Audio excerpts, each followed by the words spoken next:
Hey guys, welcome to the harbor, welcome to the studio. Today another vlog. I'm just done with my lunch break. It's Monday, so I have to deal with a lot of business stuff that piled up over the weekend. So far, unfortunately, only bad news. Usually I love my job, I love being a music producer, label owner, running this entire place with 2 studios.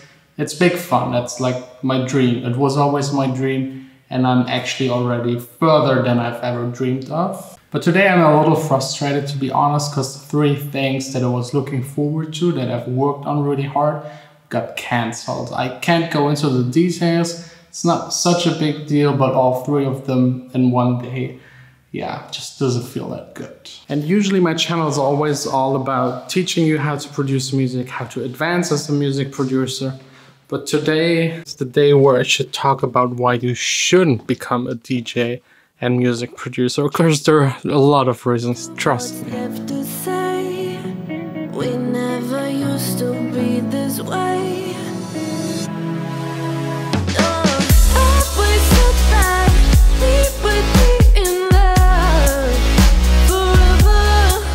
So let's start with number 1, the most important. Let's get it out of the way, and that is money. A lot of people think they start producing music and becoming a DJ and they will make millions like the big ones, but that's usually not the case. I'd say out of all of the DJs that I know, 99% don't even make their living with DJing and producing. They're just doing it as a hobby. That 1% that is left, you can split it up again into 99% and 1%. 99 make barely a living, and 1% out of them is extremely rich, touring the world and living this private jet lifestyle. It's not as random as going to a casino and just gamble, but even the factors that you have under control, making good music and also being good with the business stuff, getting in contact with the right people, even if you do all of this perfectly, it might not actually work, or it might take longer than you might think. It might take longer than you actually have money left to support your living. So this struggle is always huge. If you're someone that isn't risk averse, just forget about it. You have to be able to take risks and be able to live with the decisions and even live with it when it fails, because you will fail a million times. Just for example, me, I had a radio show, lost a ton of money. I was promoting events and DJing there, lost a lot of money and failed. I had a management for a year and a half. They failed big time, which led to me failing big time. I used to be a ghost producer for other people, which actually made money, but I felt really frustrated. So another failed one for me. And at the moment, everything is like good, at a good state. But still, every day I get like messages and news or people not responding, things that eventually lead to small failures. So you have to be able to deal with it, not give up, and still keep on working. Another huge factor is even if you spend like 8 to 12 hours a day working, this doesn't mean that you will actually make money. I've been working for the past 10, 15 years on making music and producing, and I maybe had some good years in between where I was barely making my living and supporting myself. But actually just since a year and a half, it actually works. But I still probably make way less than everyone else that is my age and studied. But I'm getting closer. I'm working hard, and maybe half a year, 1 more year, and I will be actually there where someone would normally be with my age here in Germany. Also, don't underestimate the cost for equipment. There's a certain standard you have to have, like a computer, speakers, maybe a room you can work in and not annoy the neighbors. Having a keyboard is nice, having a big screen is nice, a sound card and all this kind of stuff. This adds up. Those are additional costs on top. So I learned in my early life to live with as little as possible, to have the most money available for equipment, for educating myself, and of course for promoting my songs once I got to the point where they were good enough. So I think this basically covers the money kind of situation. A lot of self-employed kind of jobs have this situation. It's basically the same. Both of my parents are artists, so I already know from like being like very young, a little child, how it actually is to try and sustain your living yourself without having a boss that tells you what to do. And that's already another big factor, like the psychological part of it. So number one, you don't have a boss. No one tells you what to do, when to show up to work. It's all on you. If you're someone that gets distracted easily, if you just, I don't know, see a YouTube video and you just click on it and watch it and then watch another one, another one, you're basically wasting your time, and that's actually the time you should use to work. If you have a boss, he sits right behind you, next to you, checks on you, your colleagues check on you. It's not really possible. You're way more focused. So you have to learn to be focused and control yourself. If you can't do so, it's probably not the right thing for you. Also, forget about a management or anyone taking care of that. That's all on you, because you first have to prove that you can deliver before management would be even interested in you. Additionally on that, there's like the frustration sitting hours and hours in front of the computer trying to make music that sounds good. And trust me, the first 3 to 5 years it will sound like shit. That's just normal. You have to get through that phase. No one will like your music. No one will support your music just because it's too bad, because you're not experienced enough and you're not skilled enough. It takes a long time to learn all of this shit. And I've been like, I don't know, back in the days, every day thinking about giving up, every month thinking about giving up. I just had this moment a million times. And then you have to really like collect all your thoughts and just stick to it if you really love it. For me, making music is like one of the most important things in my life. I absolutely love it.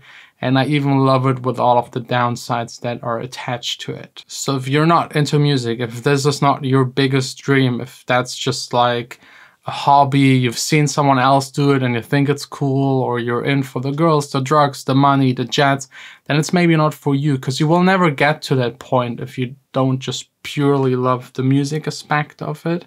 If you're there for the money, trust me, there are other ways to make more, faster, and guaranteed.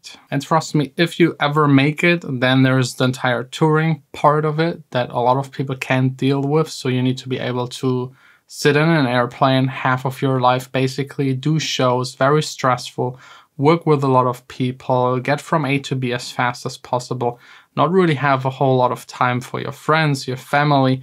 All of this are like huge drawbacks. So if you're a family person, if you don't like traveling, if you hate airports, it's probably not for you. On the other side, you also still need to be able to sit in a studio still for days and work concentrated.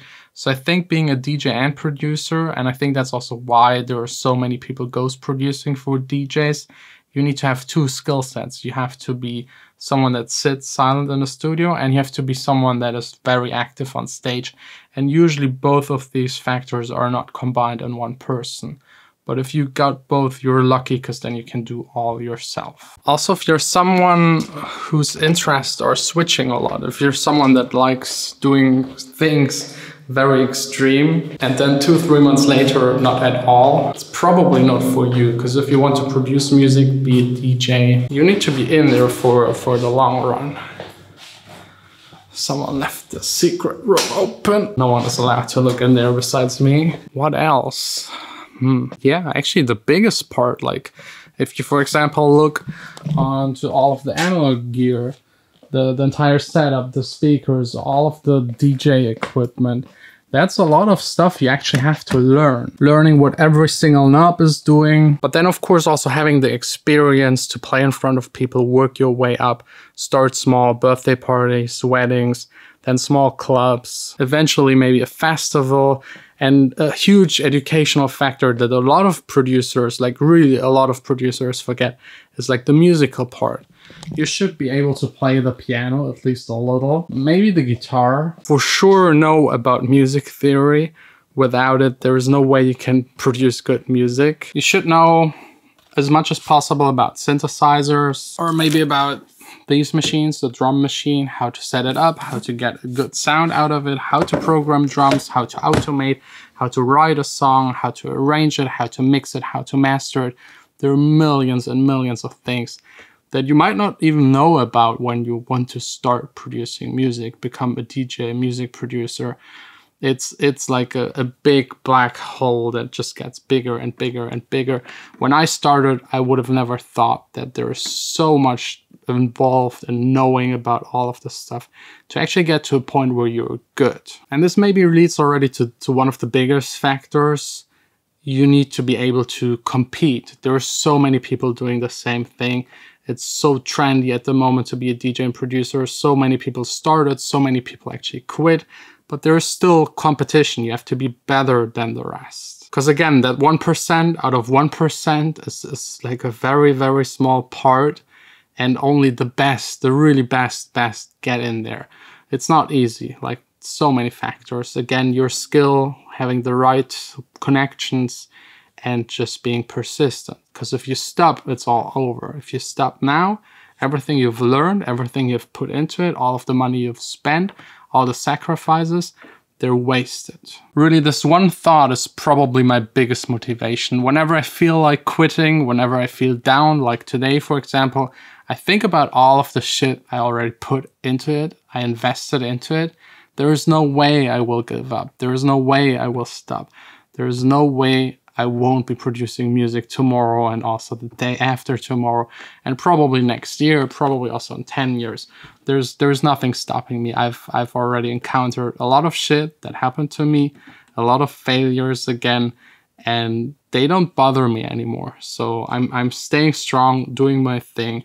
If you're interested in watching what I do on a daily basis as a DJ and producer, feel free to subscribe or check out any of the other videos. I'm already daily vlogging for 3 years and 46, 47 days. So there's a lot of stuff to explore. I think the most interesting and also most motivational for me was like 2 weeks ago backstage at Ushuaia with Lovra. Kevin Harris was there, Diplo was there, and of course David Guetta.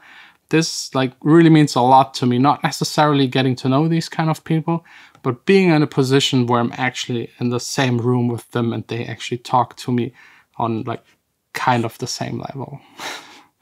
So thanks a lot for watching. Tomorrow back again here in the studio. I hope I'm not discouraging anyone to not become a DJ and producer, but at least now you know what's ahead of you. If you're made for this, go for it, and nothing will stop you.